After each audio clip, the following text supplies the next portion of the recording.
And you know what, Don? You talked about changes the Rangers made. Well, the Mets made a change yesterday as well. I'm glad you brought that up because I do think it's the logical place to start because everybody's talking about this. And then there's so many different tentacles to what happened with Jorge Lopez yesterday. I was listening to it driving home after our brilliant show. And the incident happens. He throws his glove in the stands, embarrasses himself, embarrasses the Mets.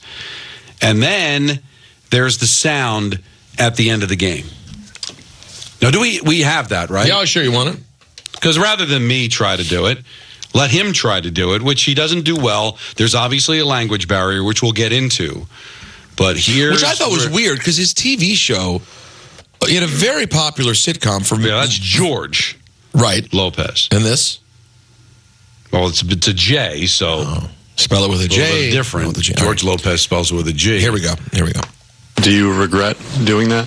No, I don't regret it. I think I've been looking the worst teammate probably in the whole MLB. So, whatever happened. So, whatever they want to do, I'll be tomorrow here if they want me, whatever they want to do. So, I'm going to keep doing this thing, So, I'm healthy and whatever. I'm ready to come back tomorrow. And if they want me to be here, so I'll be here. Just to clarify what you said, just because I didn't fully understand. Did you say I'm on the worst team? Is that what you had said? Probably. It looked like.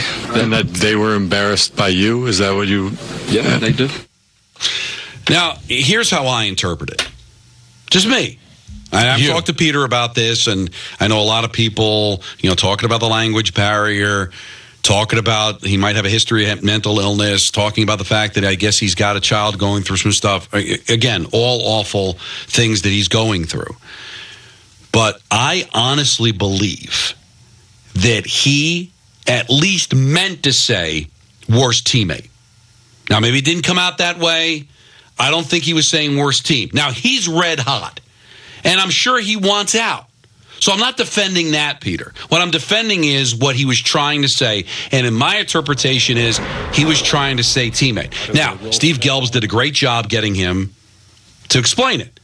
And then he said probably, because at that point he's like, all right, if that's what you heard, yeah, it is the worst team. I just think he was fit to be tied. He was done.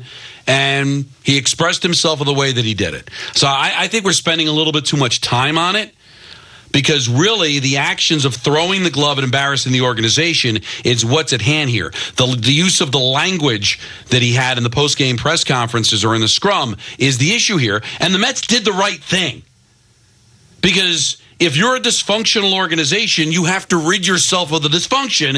If you don't like the way he acted, you cut him. Now, the Mets need him. He's an arm. They don't have a bullpen. Didn't matter. It's a lost season. He embarrassed the organization. They cut him.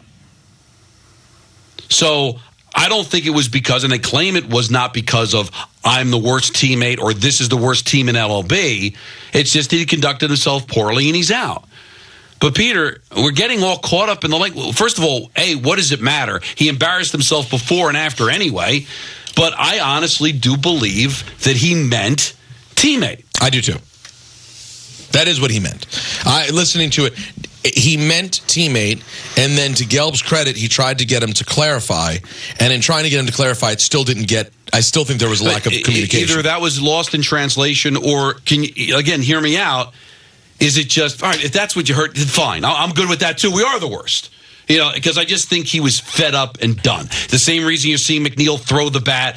This team is frustrated to no end, which as a fan, I like. I want players to be upset with losing.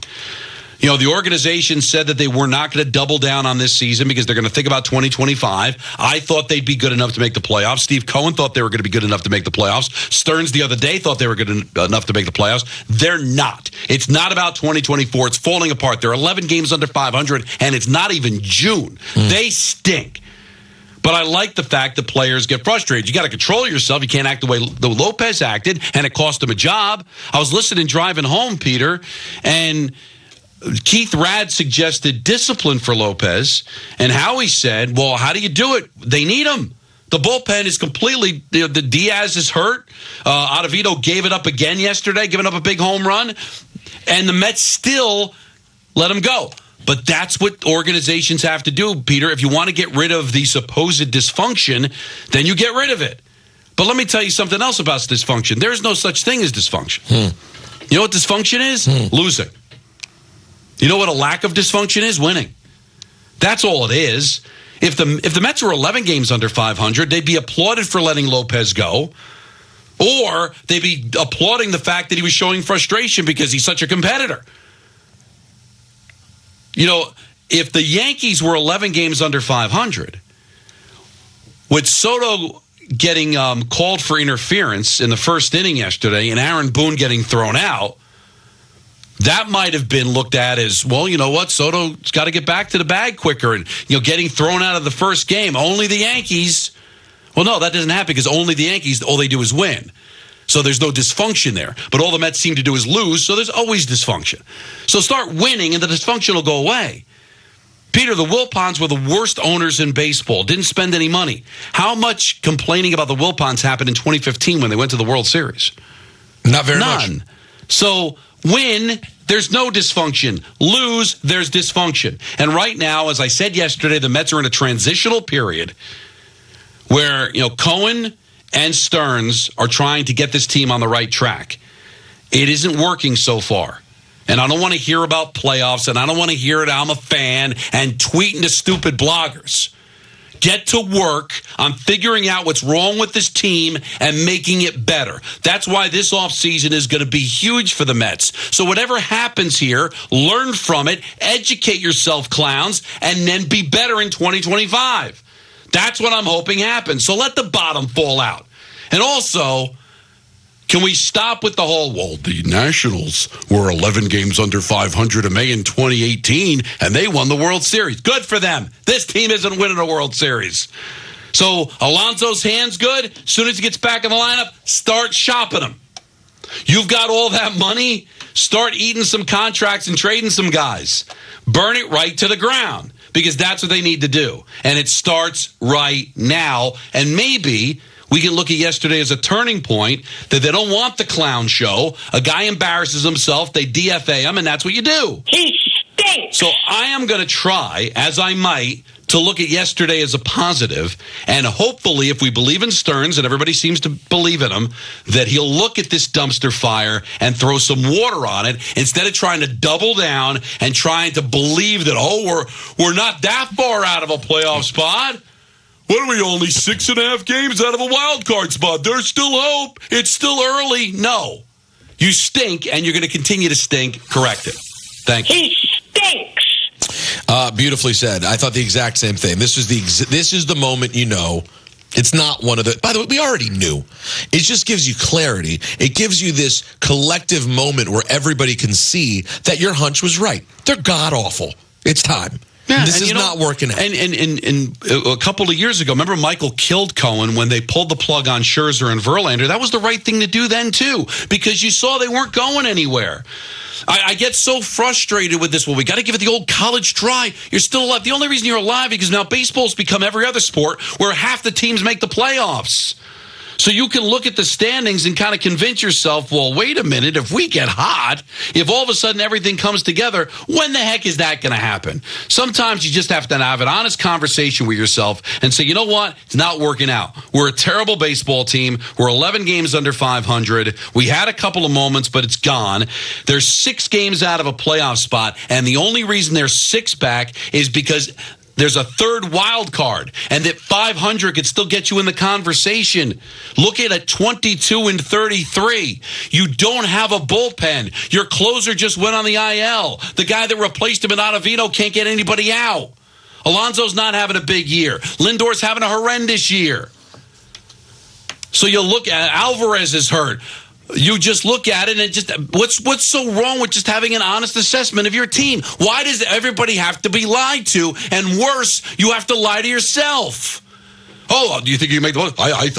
I think we have a playoff team I do. I think we've got a playoff team, and our guys really try. Stop. Why can't we just have an honest assessment? We stink, and we're going to do everything we can to change it. And the guys that don't get the job done are gone. The embarrassments are gone. The dysfunction is gone. Oh, but no, Peter, you can't give up. Because the fans will... What happens to they're not going anyway. Why would they want to go see this? You know what, Don? You've said a lot. I did. It's probably too much. Can I tell you something, though? The Rangers fans have made their case. They take your Mets, they spit on the Mets, and they fill every single phone line with people ready for Rangers action. But this is why would you want to talk about this? The Is Mets the town. right You know what this is? You know what this is, Peter? What? It's a town hall. We gather together, and Michael's the mayor. Mayor's on vacation, but he's the mayor, right? And we're, council persons or whatever. Yeah. I don't know. I'm a janitor. And we're all sitting there, and you do a great job, by the way. Don't sell yourself short. Thank you. And then people come in from the town, and they start expressing the needs of the town, and we try to take care of them. And that's what the phone is. Call. What do you want to talk about? Mets dysfunction? Soto getting robbed last night? Aaron Boone getting kicked out? Rangers in the playoffs? We're here for you. I'm not here for me. I'm here for you. So whatever you guys want to do, the collective you. With Pablo Lopez, who I didn't even know who he was before yesterday, I'm Spanish speaking myself. Yeah. I'm sorry, Jorge Lopez. I'm Spanish speaking myself. It seemed more of like it being second language and like difficulty with the language as opposed to him really putting it out there that the Mets are the worst team in baseball. I blame so much of that on the organization. Like, how do you let this guy go in front of reporters without an interpreter and say something like that? He was already out of the game. Like, coach this guy as to what to say, control the narrative. But, like, no, like, the Mets are going to Met. That's not why I called. I don't mean to poo-poo on them, but, like, come on. Like, they put that kid in a bad spot. And, they get what they get. Let's go to. All right, let's take a break. Something wrong. Well, there's so much happening. Number one, fortunately, that guy Javier is a Latin gentleman and a Spanish speaker, so I could let it go that he accidentally called Jorge Pablo. It was a cancelable offense if he was just a regular white guy. You can't call Jorge Pablo out of nowhere. Well, but he's Javier, so I guess he's allowed to do it. I'm giving him a pass. But I don't think he meant it in any other way, but, like, I really don't care about this guy, so let me just throw a name out. I know. All's well that ends well. We're off to a good start, guys. I think so. We'll talk to you next.